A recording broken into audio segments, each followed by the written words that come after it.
بسم اللہ الرحمن الرحیم۔ حضرت ابو سعید خدری رضی اللہ عنہ فرماتے ہیں کہ ایک مرتبہ رسول اللہ صلی اللہ علیہ وسلم نماز کے لیے مسجد میں تشریف لائے تو آپ صلی اللہ علیہ وسلم نے دیکھا کہ بعض لوگوں کے دانت ہنسی کی وجہ سے کھل رہے ہیں۔ رسول اللہ صلی اللہ علیہ وسلم نے ارشاد فرمایا، اگر تم لذتوں کو توڑنے والی چیز موت کو کثرت سے یاد کیا کرو تو تمہاری یہ حالت نہ ہو جو میں دیکھ رہا ہوں۔ لہٰذا لذتیں ختم کرنے والی چیز موت کو کثرت سے یاد کیا کرو، کیونکہ قبر پر کوئی دن ایسا نہیں گزرتا جس میں وہ یہ آواز نہ دیتی ہو، میں پردیس کا گھر ہوں، میں تنہائی کا گھر ہوں، میں مٹی کا گھر ہوں، میں کیڑوں کا گھر ہوں۔ جب مومن بندہ دفن کیا جاتا ہے تو قبر اس سے کہتی ہے، تمہارا آنا مبارک ہے، بہت اچھا کیا جو تم آ گئے۔ جتنے لوگ میری پیٹھ پر چلتے تھے مجھے تم ان سب میں زیادہ محبوب تھے۔ آج جب تم میرے سپرد کیے گئے ہو اور میرے پاس آئے ہو تو میرے بہترین سلوک کو بھی دیکھو گے۔ اس کے بعد قبر جہاں تک مردے کی نظر پہنچ سکے وہاں تک کشادہ ہو جاتی ہے اور اس کے لیے ایک دروازہ جنت کی طرف کھول دیا جاتا ہے، اور جب کوئی گناہگار کافر قبر میں رکھا جاتا ہے تو قبر کہتی ہے، تیرا آنا نامبارک ہے، بہت برا کیا جو تو آیا۔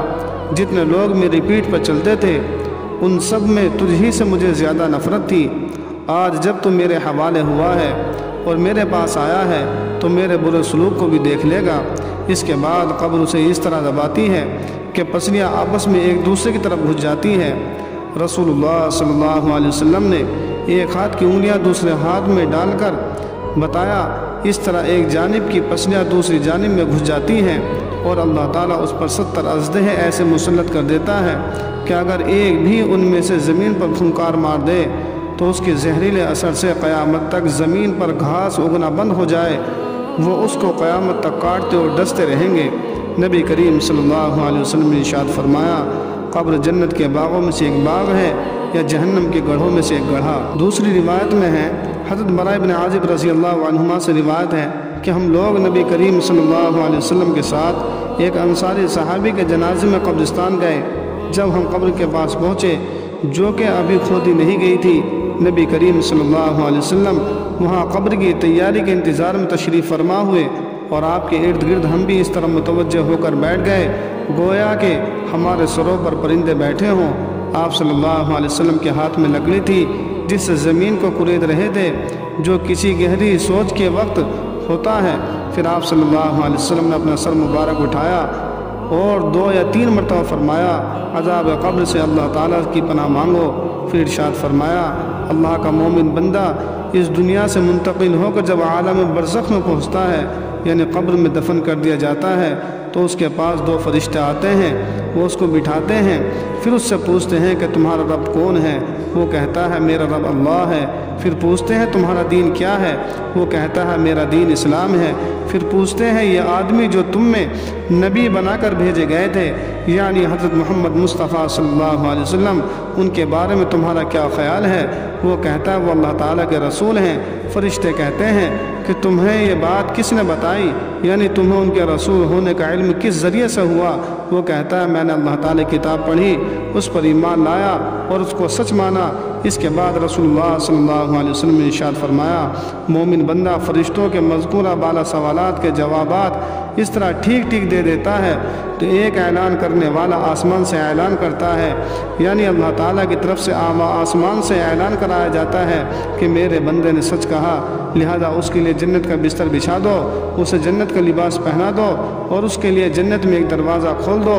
چنانچہ وہ دروازہ کھول دیا جاتا ہے اور اسے جنت کی خوشگوار ہوائیں اور خوشبوئیں آتی رہتی ہیں اور قبر اس کے لیے حد نگاہ تک کھول دی جاتی ہے۔ یہ حال تو رسول اللہ صلی اللہ علیہ وسلم نے مرنے والے مومن کا بیان فرمایا۔ اس کے بعد آپ صلی اللہ علیہ وسلم نے کافر کی موت کا ذکر کیا اور ارشاد فرمایا، مرنے کے بعد اس کی روح اس کے جسم میں لوٹائی جاتی ہے اور اس کے پاس بھی 2 فرشتے آتے ہیں، وہ اس کو بٹھاتے ہیں اور اس سے پوچھتے ہیں تیرا رب کون ہے؟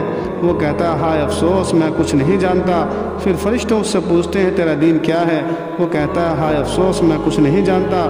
پھر فرشتے اس سے کہتے ہیں یہ آدمی جو تمہارے اندر بحیثیت نبی کے بھیجے گئے تھے تمہارا ان کے بارے میں کیا خیال ہے؟ وہ پھر بھی یہی کہتا ہے ہائے افسوس میں کچھ نہیں جانتا۔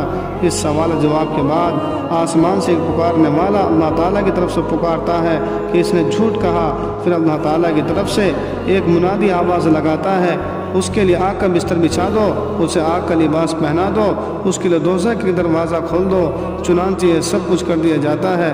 رسول اللہ صلی اللہ علیہ وسلم فرماتے ہیں دوزخ کے اس دروازے سے دوزخ کی گرمی اور جلانے جھلسانے والی ہوائیں اور اس کے پاس آتی رہتی ہیں، اور قبر اس پر اتنی تنگ کر دی جاتی ہے جس کی وجہ سے اس کی پسلیاں ایک دوسرے میں گھس جاتی ہیں۔ اللہ تعالیٰ قبر کی سختی سے ہم سب کی حفاظت فرمائے اور منکر اور نکیر کے سوالات کے جواب صحیح دینے کی توفیق عطا فرمائے۔ آمین۔ وآخر دعوانا الحمدللہ رب العالمین۔